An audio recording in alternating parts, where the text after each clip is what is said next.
రైతులు కూరగాయ పంటల నారును సాధారణంగా చదును మల్లలో పెంచి ప్రధాన పొలంలో నాటుతారు.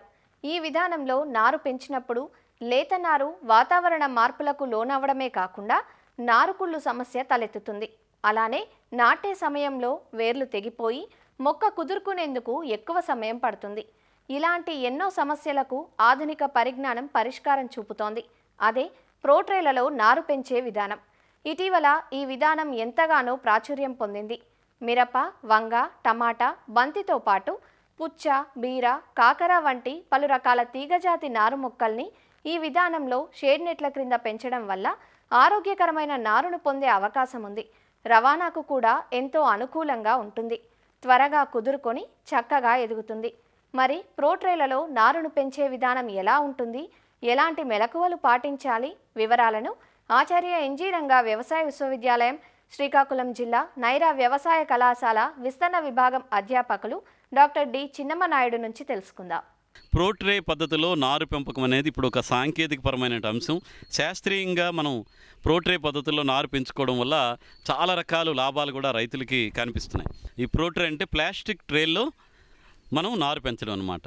ఈ ప్రోట్రే పద్ధతిలో నారు పెంచాలనుకుంటే రైతులకు కావలసినటువంటి ముడి సరుకులు కానీ ఏమేం కావాలనేది ఒక అర్థం చేసుకోవాలి. ఒకటి ప్రోట్రేస్ కొనుక్కోవాలి. ఈ ప్రోట్రేలు కూడా మనకి ఏంటంటే 98 రంధ్రాలు ఉంటాయి. అంటే మనకి బంతి కానీ టొమాటో కానీ వీటి కోసం చేసుకుంటే ఈ 98 రంధ్రాలు కలిగిన ప్రోట్రే సరిపోతుంది. అదేవిధంగా క్యాబేజ్, కాలీఫ్లవర్ కొంచెం ఆకులు వెడల్పుగా ఉంటాయి. వంగ కూడా ఆకులు వెడల్పుగా ఉంటాయి. అది మనకి 54 రంధ్రాలు కలిగినటువంటి ప్రోట్రేలు అందుబాటులో ఉంటాయి. ఒక 3-4 సంవత్సరాల పాటు వాడుకునే విధంగా ఉండేటట్టు ప్రోట్రేలు తీసుకుంటాం. దీనికి ఇంకోటి కావాల్సింది ఏంటంటే కోకోపిట్ ఏ విధంగా వేయాలి అని చూస్తే, ఈ విత్తనాలు వేసే ముందు ఈ కోకోపిట్ బ్లాక్స్ని కానీ కోకోపిట్ని తేమ పెట్టి అంటే నీటిని అందించాలి. అదేవిధంగా ఈ కోకోపిట్ ఏంటంటే ఎక్కువ మనకు పోషకాలు అయితే ఉండవు.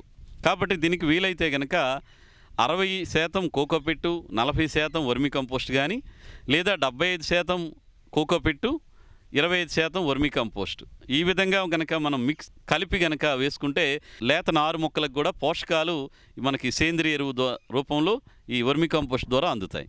అదేవిధంగా వేసిన తర్వాత చీడపీడలు రాకుండా ఉండడానికి ఈ కోకోపిట్ తయారు చేసుకునేటప్పుడే మనం ట్రైకోడర్మా విరిడి 100 కేజీల కోకోపిట్కి మనం 25 గ్రాముల ట్రైకోడర్మా విరిడిని కలిపేసి తేమ సరిపడా ఉండేటట్టు చూసుకొని అప్పుడు మనం ట్రేల్లో నింపుకుంటాం. ఈ విధంగా మనకు 1 కిలో అంటే తేమ పట్టినటువంటి కోకోపిట్టు 1 కిలో ఒక ట్రేకి సరిపోతుంది. అన్ని రంధ్రాలు బాగా నింపుకోవాలి. నింపిన తర్వాత పైన ఇంకొక ఖాళీ ప్రోట్రేని పెట్టి ఒత్తితే 1/2 సెంటీమీటర్లు లోపలికి వెళ్ళేటట్టు అనచాలి. ఆ మధ్యలో మనం ఏదైతే విత్తనాలు వేస్తామో టమాటా అవనండి, వంగ, క్యాబేజ్, కాలీఫ్లవర్ లేదా పూల మొక్కలకు సంబంధించిన ఏ విత్తనం వేయాలనుకున్నా సెంటర్లో పెట్టి మళ్ళీ దాని మీద మళ్ళీ కోకోపిట్ 1/2 సెంటీమీటర్ వేసి కొంచెం ఒత్తేయాలి. ఇలా నింపుకున్న తర్వాత ఈ ప్రోట్రేలు ఒక 10 వరుసలు వచ్చే విధంగా ఒక ట్రే మీద ఇంకొక ట్రే పెట్టి 10 వరుస వచ్చేటట్టు దొంతరగా చేసుకొని దాని చుట్టూ కూడా మనకి ఈ పాలిథీన్, మామూలు పాలిథీన్ షీట్ని దాని చుట్టూ చుట్టేయాలి. ఈ పాలిథీన్ షీట్ ఎందుకంటే ఈ కోకోపిట్లో ఉన్నటువంటి తేమ పోకుండా ఉంటుంది. అదేవిధంగా లోపల కొంచెం ఉష్ణోగ్రత కూడా పుడుతుంది. దీనివల్ల విత్తనాలు బాగా మొలకెత్తుతాయి. మనకి కొంచెం మొలక తెల్లమొన బయటకు వచ్చేటప్పుడు పైన ఉన్నటువంటి పాలిథీన్ షీట్ని తీసి అలాంటి ట్రేల్ని షేడ్ నెట్లోకి మార్చుకోవాలి. వరుసల్లో పేర్చిన తర్వాత మనకి వాటరింగ్ రోజ్ క్యాన్తో అవసరాన్ని బట్టి ప్రతిరోజు మార్నింగ్ ఒకసారి, సాయంత్రం ఒకసారి, మరీ ఎక్కువ నీరు అందించకూడదు. ఆ కోకోపిట్ నానినట్టు తడిచినట్టు మనకి ఆ జేగురు రంగు కలర్ కనిపిస్తుంది. కొంచెం నల్లగా మారినట్టు కనిపిస్తే ఆ మాత్రం తేమ సరిపోతుంది. తర్వాత ఈ తెగుళ్ళు రాకుండా 10వ రోజు, అదేవిధంగా 18వ రోజు ఒకసారి ఈ కాపర్ ఆక్సీక్లోరైడ్ 3 గ్రాములు 1 లీటర్ నీటికి కలిపి మనం కనుక నీటితో పాటుగా కనుక రోజ్ క్యాన్తో అందించుకుంటే మనకి ఈ నారుకుళ్ళు తెగులు అనేది చాలా వరకు తగ్గిపోతుంది. అదేవిధంగా ఈ పోషక యాజమాన్యంలో భాగంగా ఏంటంటే మనకి 12వ రోజు, అదేవిధంగా 20వ రోజు 319 లేదా 13-0-45 వంటి నీటిలో కరిగేటువంటి ఎరువుల్ని 5 గ్రాములు 1 లీటర్ నీటికి కలిపి మనం 2 దఫాలకి కనుక పిచికారీ చేసుకుంటే ఆ విధంగా పోషక యాజమాన్యం అనేది చాలా వరకు జరిగి నారు ఆరోగ్యంగా పెరుగుతుంది. ఈ షేడ్ నెట్లలో పెంచుతాం కాబట్టి చీడపీడల సమస్య అంత ఎక్కువగా ఉండదు. ఒకవేళ ఏదైనా ఈ రసం పీల్చే పురుగులు కానీ ఏవైనా వస్తే వేప సంబంధిత మందు వేప నూనె అయితే కనుక 5 మిల్లీలీటర్లు 1 లీటర్ నీటికి చొప్పున 1-2 సార్లు కనుక పిచికారీ చేసుకుంటే చాలా వరకు ఈ నర్సరీలో ఎలాంటి పురుగులు తెగుళ్ళు ఆశించకుండా ఉంటాయి. ఈ విధంగా మనకు చేసుకుంటూ పోతే 25 నుంచి 30 రోజులు అయ్యేసరికల్లా నారు ఆరోగ్యంగా పెరుగుతుంది. నారు ఆరోగ్యంగా పెరిగినప్పుడు మనకి ఎప్పుడైతే అవసరం వస్తుందో నారు తీయాలనుకుంటే ఒక పూట నీటిని ఆపేస్తాం, చివరిగా నీరు పోయకూడదు. అలా చేసినప్పుడు మీరు కనుక నారు మొక్క తోలక పైన కాండం పట్టుకొని కనుక పైకి తీస్తే మీకు మొక్కతో పాటు తెల్లని వేరు వ్యవస్థ కనిపిస్తుంది.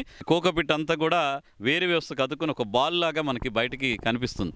అలాంటి మొక్కలను తీసి మనం ప్రధాన పొలంలో నాటుకుంటే మొక్క ఆరోగ్యంగా పెరగడానికి ఆస్కారం ఉంటుంది. ప్రోట్రే పద్ధతుల్లో నారు పెంచుకోవడం వల్ల చాలా రకాల లాభాలు కూడా రైతులకి కనిపిస్తున్నాయి. ఒకటి, విత్తనం మీద ఎక్కువ ఖర్చు పెడుతున్నాం కాబట్టి ప్రతి విత్తనం కూడా మనకి చాలా విలువైనది. కాబట్టి వేసిన ప్రతి విత్తనం కూడా మొలక రావాలంటే ప్రోట్రే పద్ధతుల్లో మనం నారు పెంపకం అనేది చేపట్టాలి. ఈ ప్రోట్రేలో కోకోపిట్ వాడి మనం విత్తనం వేస్తాం కాబట్టి విత్తన మొలక శాతం అనేది బాగుంటుంది. వర్షాలు పడినా కానీ నీరు నిలవకుండా ఉంటుంది కాబట్టి నారు ఆరోగ్యంగా ఉండి కుళ్ళు తెగుళ్ళు రాకుండా ఉంటాయి.